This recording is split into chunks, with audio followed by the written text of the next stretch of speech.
David's new theory struck a chord. Few people had believed him to be the son of God, but many agreed that a shadowy elite, an Illuminati, was secretly ruling the world. His audiences began to grow. And now, as people start to see what I'm about and start to realize that Ike did not go crazy, and they're now being able to lift their heads up and say, that's my dad. You laughed at him, didn't you? But look at him now. The conspiracy theory world is highly competitive, and ever since David burst onto the scene with his extraordinary new theory about the genetic origins of the shadowy elite, his fellow conspiracy investigators have been scandalized. Now is the time! Not tomorrow! Not next week! Not next year! We're engaging an info war! Everywhere I've been, meeting people who are trying to uncover the great conspiracy, the subject of David Icke always seems to come up. So what's David Icke doing on TV? We have a lot of different producers. You just get tired of the real meat and potatoes, the real issues. So he's gone for all the ridiculous Hollywood stuff of David Icke and the blood-drinking lizard people. So what does David Icke do? He talks about the Federal Reserve, the Bank of England, these global elitists, these power structures, all real, all true, all demonstrated by bills and executive orders and prime ministers and premiers and presidents. All real meat and potatoes, something you can bite into, something that is easily demonstratable. And then you've got David Icke at the end of all this. He says, by the way, they're blood-drinking lizards.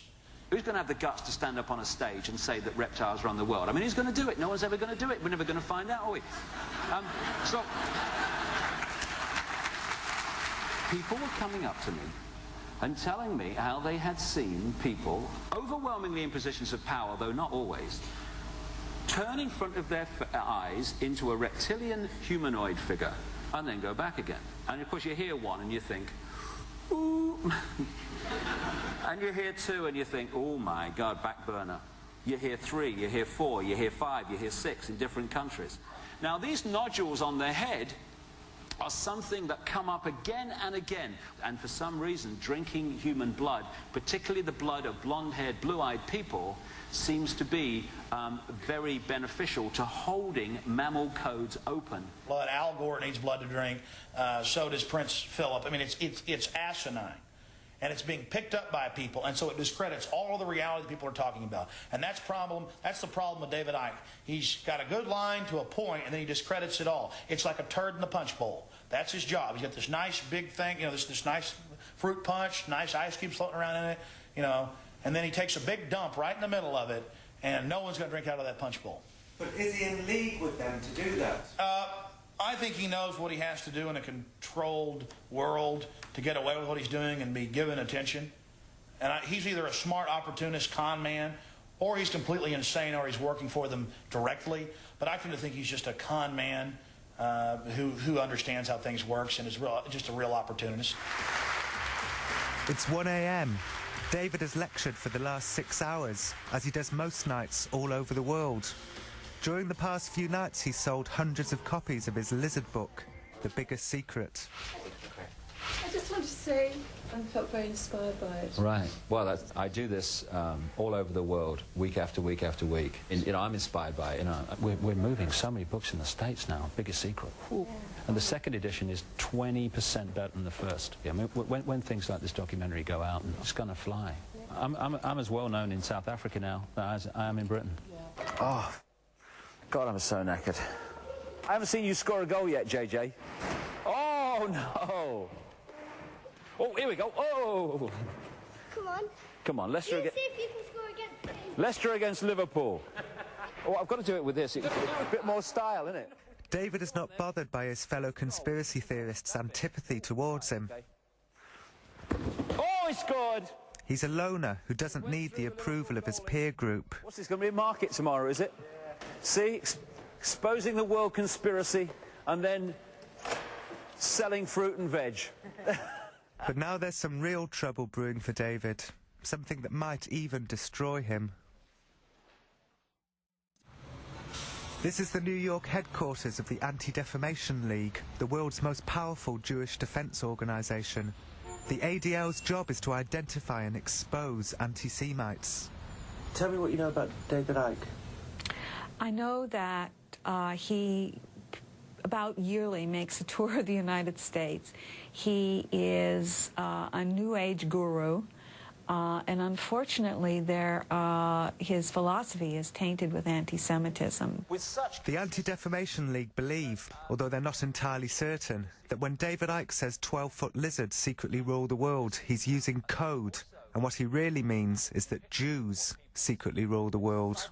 If David Icke is telling people that 12-foot lizards equal Jews, it would make me feel very much as if I had something to worry about if David Icke came to town, if he believes that his 12-foot lizards are Jews.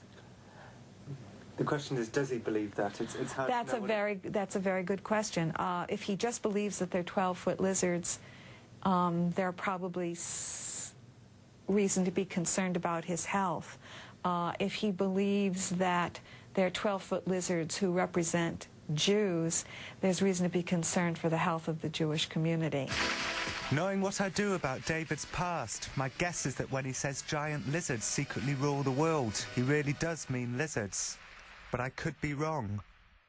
These are old anti-Semitic cartoons from Eastern Europe, and there is something lizardy about the way the Jews are portrayed, encircling and enslaving the world.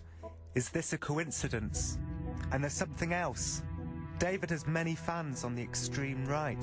The hardcore neo-Nazi unit, Combat 18, once attended one of his lectures in London and gave him a glowing review in their newsletter. It was a good speech, they wrote. He began talking about a big conspiracy by a group of bankers, media moguls, etc. He was always clever enough not to mention what all these people had in common. Salt beef sandwich, anyone? So the anti-racists are not alone in believing that when David Icke says lizards, he means Jews. It does open up a whole can of worms about code words. The Anti-Defamation League is really concerned about code words. David's line of defense is clear.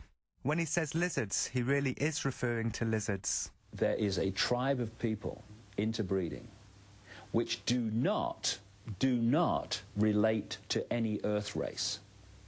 It's not the Jews, it's not this, anything. Just look at me. This is not a Jewish plot. This is not a plot on the world by Jewish people. Well, the thing is, when you say this is not a Jewish plot, some people think that's a metaphor for you saying it's a Jewish plot. Are you going to laugh first or me?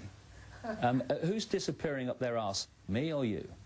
You can't win this. This is part of the ludicrous attitude. This is just total friggin' nonsense. David Icke will put his hand to his heart and say, I am not an anti-Semite, I have the greatest respect for the Jewish people, but the Jewish hierarchy, like Muslim hierarchy, the Christian hierarchy, and so on, they're 12-foot lizards. Right. Does that make him an anti-Semite?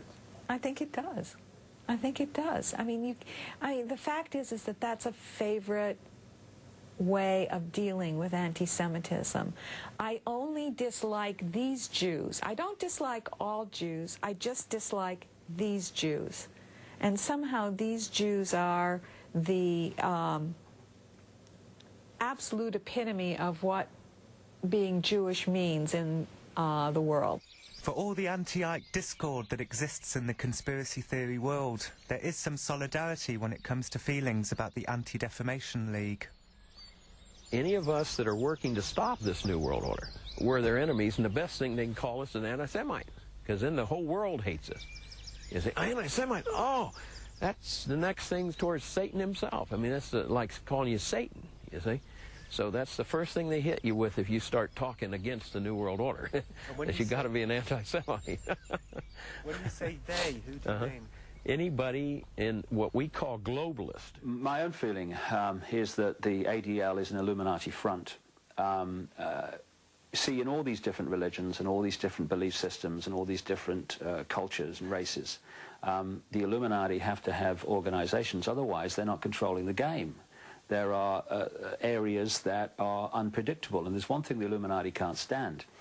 And I think their genetic structure is part of this. They cannot stand anything that's unpredictable.